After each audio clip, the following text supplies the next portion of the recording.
చేసుకోవడానికి కాదని చెప్పేది. మనకంటూ దేవుడు ఒక బ్రెయిన్ ఇచ్చాడు, ఇది నిజమా అబద్ధమా అని తెలుసుకోవాల్సిన జ్ఞానాన్ని ఇచ్చాడు. కాబట్టి మీ యొక్క శక్తివంతమైన ఆలోచనని పదును పెట్టి ఎన్ఎస్పి కంపెనీ రియల్ గా చేయగలుగుతుందా లేదా, ఒక అక్కడ ల్యాండ్స్ అనేవి లీగల్ గా ఉన్నాయా లేవా, భవిష్యత్తులో పెరుగుతాయా లేదా, ఒక ఎర్రచందనం అనేది నిజంగా కోట్లు కురిపిస్తుందా లేదా, భవిష్యత్తులో ఇటు మీద లాభం వస్తుందా లేదా, దీనివల్ల లాభాలు ఉన్నాయా లేవా 1-4 సార్లు ఆలోచించి ఎన్ఎస్పి కంపెనీ ఎన్ని సైట్లు అయితే వేసిందో అవన్నీ కూడా తిరగండి. నమ్మకం వచ్చిన తర్వాత మీ బ్రెయిన్ లో 1% కూడా నెగిటివ్ లేకుండా 100% పాజిటివ్ ఉంటేనే దిగి ఎవరు చెప్పినా కూడా ఒక చెవిటి కప్పలాగా మీరు 10 మంది దగ్గర కాదు 100 మంది దగ్గరికి వెళ్ళినా కూడా నెగిటివ్ మాట్లాడినా సరే 101 వ్యక్తి కోసం ఎవరైతే ట్రై చేస్తారో వాళ్ళే రాబోయే కోటీశ్వరులు. కాబట్టి ఎన్ఎస్పి కంపెనీలో ఆ విధంగా వర్క్ చేయమని చెప్తున్నా. ఏ కస్టమర్ అయినా సరే 1-4 సార్లు మీరు ఆలోచించి మంచి నిర్ణయం తీసుకున్న తర్వాతనే ఎన్ఎస్పిలో కూడా ఇన్వెస్ట్మెంట్ చేయండి. ఎందుకంటే ఈ రోజున ఒక చెట్టు అనేది ఒక కోటీశ్వరం చేస్తుందని నిజమండి.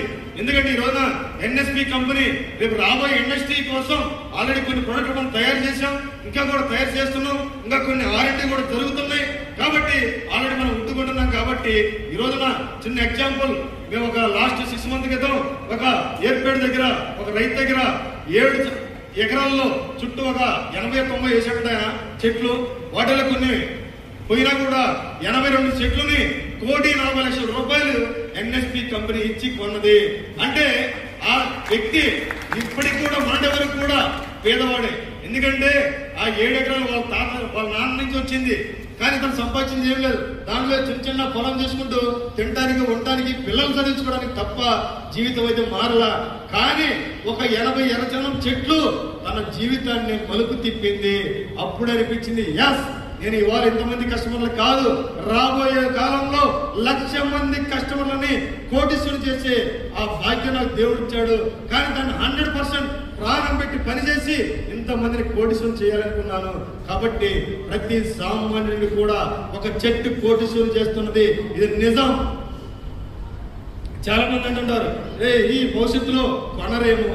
ఎస్, నవ్య సాయి కంపెనీ రాబోయే భవిష్యత్తులో ఆంధ్ర రాష్ట్రంలో కావచ్చు, రైతులు పండించింది కావచ్చు ప్రభుత్వం దగ్గర ఉన్న ఎన్ని వేల టన్నులైనా సరే కొనగలిగిన శక్తి సామర్థ్యాలు ఉన్న కంపెనీ ఒక నవ్య సాయి ప్రాజెక్ట్ అని కూడా మీ అందరి సమస్య మరోసారి మాటిస్తున్నా. అది ఎప్పటి నుంచో కాదు, 1 సంవత్సరం తర్వాత అది కూడా ఈ రోజున ఎన్ఎస్పి కంపెనీ సబ్బులు తయారు చేస్తుంది, ఒక హెర్బల్ గా టీ పౌడర్ తయారు చేస్తుంది, కొన్ని మెడిసిన్ వాల్యూస్ ఉన్న